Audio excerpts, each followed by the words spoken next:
भाई ऐसा लगता है कि बोलने की आजादी सिर्फ तब तक ही मान्य है जब तक आपकी राय एक खास इकोसिस्टम से मेल खाती हो। जैसे ही आपने उस दायरे से बाहर निकल करके कुछ कहा, विशेषकर अगर आपने देश के प्रधानमंत्री नरेंद्र मोदी की तारीफ कर दी, तो समझो आपकी खैर ही नहीं। इस इकोसिस्टम का ताजा शिकार बने हैं बॉलीवुड के अन्ना यानी सुनील शेट्टी। आखिर अन्ना ने लेकिन ऐसा क्या कह दिया कि सोशल मीडिया का एक पूरा घड़ा उन पर बुरी तरह से भड़क उठा और उन्हें थर्ड क्लास एक्टर तक घोषित कर दिया। मामला शुरू होता है एक इंटरव्यू से। इस वीडियो में सुनील शेट्टी बड़े ही सहज अंदाज में अपने देश और पीएम मोदी के प्रति अपना लगाव जाहिर कर रहे थे। उन्होंने जो कहा वो आप सुन लीजिए।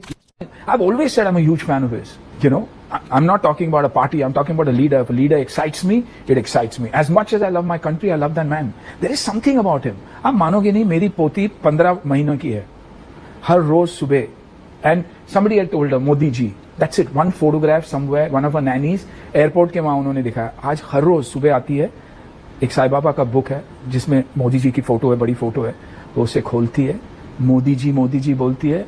गणपति की मूर्ति के पास जाती है, वहां लड्डू। यानी उन्होंने बस इतना कहा कि वो अपने देश की तरह ही पीएम मोदी से भी प्यार करते हैं। एक दादा होने के नाते उन्होंने अपनी 15 महीने की पोती का एक छोटा सा किस्सा सुनाया, एक सीधा साधा निजी अनुभव और निजी विचार। लेकिन क्या एक लोकतांत्रिक देश में किसी को अपनी पसंद जाहिर करने का हक ही नहीं है? जैसे ही ये बयान सामने आता है, तथाकथित लिबरल और न्यूट्रल होने का दावा करने वाले इकोसिस्टम में जैसे भूकंप आ गया। लोग अपनी मर्यादा भूलकर सुनील शेट्टी को व्यक्तिगत रूप से निशाना बनाने लगे। जैसे यूट्यूबर अभिसार शर्मा ने कहा कि a third rate actor Sunil Shetty and to top it a pathetic sycophant. यही तुम्हारी विरासत है। यानी सीधे सीधे एक सम्मानित अभिनेता को थर्ड रेट और चापलूस कह दिया गया। आरफा खानम शेरवानी ने नया जख्म छिपाते हुए लिखा कि बिल्कुल मोदी मैजिक ही है और एक third rate actor first rate चाटुकार बन जाता है। समझ नहीं पा रही हूं सुनील शेट्टी जैसे लोगों पर गुस्सा आ रहा है या तरस। पेट की बीमारी से जूझ रही कांग्रेस की डॉक्टर रागिनी नायक ने हमेशा की तरह लिखा कि हंस हंस के पेट में दर्द हो गया। द सर्वेंट वॉइस नाम के अकाउंट ने लिखा कि he never really made it big as an actor and now it looks like Shetty has squandered whatever respect he had left. यानी उनके पूरे करियर पर यही सवाल उठा दिया गया। सोशल मीडिया ट्रोल्स ने तो उनकी पोती को घसीटते हुए